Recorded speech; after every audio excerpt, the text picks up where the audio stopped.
Hi there, and welcome to Lesson 7, Variables. So we're going to be looking at the implementation of variables within Protopie. So if you don't know what variables are, the most easiest way to explain them are they're containers for values. So a variable value is in its, by definition, variable, it can change.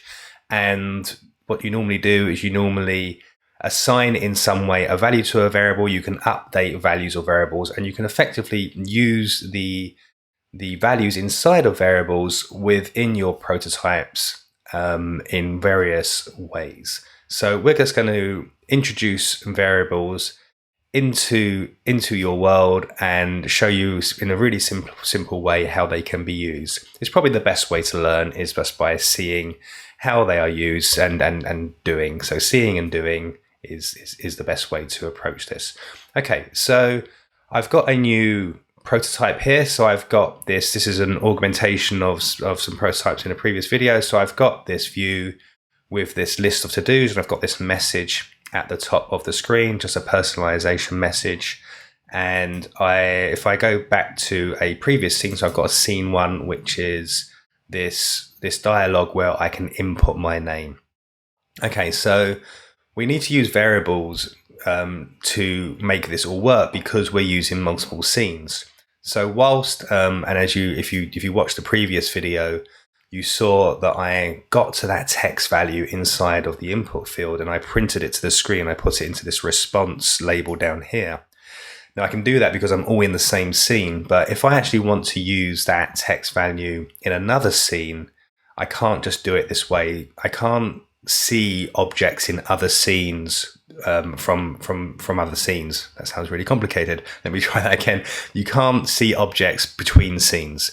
So when you're in a scene, you're kind of like hidden inside of that scene and you can only see things that are working there. So we use variables to be able to share information, share those values between scenes. And that's what we're going to look at now. Okay, so I've already got my graphics set up. I've already got my input field set up here. That's just the native input field that you get within Protopie. And what I'm going to do is I'm going to go down to my variables panel. So I'll just close that off just so you can see this is what it will look like when you come into Protopie for the first time. If you just twizzle down a disclosure triangle and it will open up the variables panel. Okay, so I'm going to add a variable by just tapping this plus button here. And there are two options available to me. There's for all scenes and there's for this scene. Now I want to share this information, this name that I'm going to type in across all of my scenes. So I'm going to choose the for all scene option. Okay, so by default, I get this variable. It's called variable 1. And if I select it, you can see over in the properties panel, it defaults to a number variable. And you can see there's some other kinds of variables as well. So Protopie comes with 3 different kinds of variables: number variables, text variables, and color variables, which is effectively hex values. So for this, because I'm going to be typing text into the input field, I'm going to want a text variable. So I'm just going to switch this variable to text. I'm going to leave it empty. It's just going to effectively an empty box, an empty container for my value.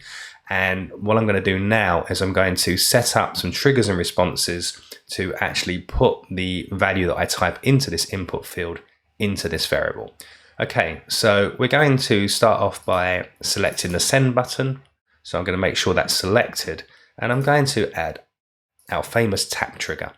So that's going to be when I tap on the button, I'm going to add some responses. So if I tap on the plus button, the response I'm going to use this time is a response called assign. And assign is a response that works exclusively with variables and formulas. So I'm going to choose assign here.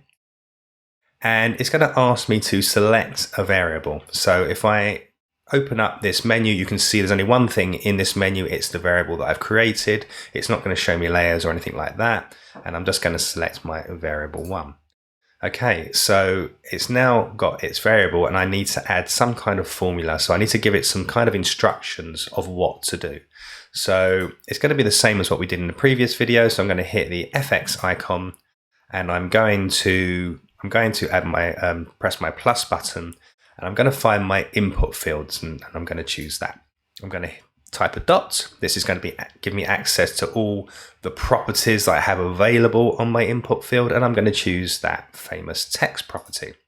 And that's all I need to do. I'm just going to pass the input text value into that variable. So you'll see, as per the previous video, we effectively did the same thing. We just applied it to a text label. We're doing exactly the same thing here, but we're just applying it to a variable instead. Pretty simple stuff. So let's click OK. And that's really all we need to do. Now, I want to show you a feature that you get with variables, which is really quite handy. And it's a debugging feature. And it's a feature that allows you to see inside of the variable without actually connecting that variable to any of the user interface that you're currently created. So the way to access that is you can just hover over your variable. You'll get this little curious looking bug icon. So I'm just going to tap the little bug icon, and you'll see this little green box appears at the top of my screen, and it's got the name of the variable inside of it, the variable 1. And I can drag this around the screen and I can put it wherever I want to put it. It's absolutely fine. The more variables you use, the more of these little boxes you'll have, and you can organize them and lay them out however you wish. Okay, so I just want to show you that the value that I'm typing is actually going into that variable. And this is a really good way of just testing, make sure everything's working correctly. Okay, so let's come over to my preview window, and I'm going to type my name in, and I'm going to hit send. And you can see instantly the name has gone inside of my variable. So that's all working properly. And this is about as far as you get within Protopie in terms of debugging features at the moment. But it's really, really useful just to check that, make sure your values are being passed around and they're all working correctly. Okay, so I actually want to use this value in the other scene, and I actually need to navigate to the scene. So I'm going to come to my tap trigger, and I'm going to add our famous jump response as we've been using in a couple of videos. And it's going to be the same as how we've used it previously. I'm just going to select scene 2. I'm going to add a slide-in transition, and I'm going to keep it right to left. And that's all I need to do there. So I've now got my tap trigger, which is set up to assign the text to my variable, and then I'm going to jump to the next scene. Okay, so we're now going to move on to scene 2. I'm just going to hide this variable debugging. I don't need that anymore. I've already checked that that's all working correctly, so you can just toggle that off. Okay, so let's move over to scene 2. So this is my scene 2, and I actually want to replace this message here inside of my view with the variable value. Okay, so I'm just going to rename this message just so it's easier to find. And this is just a native text object inside of Protopie. And that's actually really important. When you're passing variable values around, you need to, depending on what you're doing, there's more you can do with variables than just passing text and numbers around.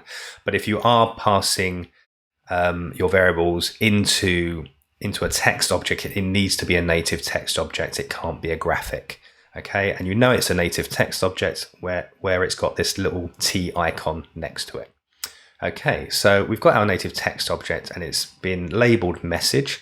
We're going to come to our triggers panel, and we're going to again use the start trigger. So this is a trigger we've used previously, and it's the automatic trigger. It's going to automatically run the responses as soon as the scene loads. But unlike the previous usage, we're actually going to change the option to start with jump. And this is because we want the variable value to be passed before our transition finishes, so it doesn't suddenly just appear. It looks like it's always been there. And like before, we're going to check restart every time because we want this to run every time. Okay, so that's our start trigger set up. And as previously, we need to add our final piece to the puzzle, which is our responses. Okay, so we're going to go into our response, and we're going to come and to our text response and choose that. Okay, so the text response, the text layer we want to add our message to is the only text layer we've got in this scene, which is why that's the only thing in the drop down. So I'm going to choose my message text layer, and I'm going to come to my content, and I'm going to change this to formula. Next, I'm going to tap into my field underneath, and I'm going to hit my FX icon, and I'm going to hit the plus button, and I want to find my variable. So my variables just sit above this dotted line. So these are my layers below, and you'll see all of your variables sitting above. So I'm just going to choose variable, and I'm going to click OK. So if we read through this, when my scene starts, when it loads, it's going to find the text layer called message, and it's going to apply to it the value inside of this variable, which will be the text that I typed in on the previous scene. Okay, so that's all I need to do here. So let's go back to the previous scene, and I'm going to type in my name. I'm going to tap send, and you can see that the value from the variable has been passed from one scene to the other scene. You can also see, if you notice there, that it actually was already there as the animation was coming in, and that's because I used that particular start option. Let's just go and have a look at that start with jump. If I'd chosen start after jump, it would have blinked, you would have seen a blank screen, and then the text just appear after the scene had loaded. Okay, so this about wraps up our first look at variables, and there's some really there's a lot of things you can do with variables. This is really scratching the surface. Okay, so hopefully I'll see you in the next lesson.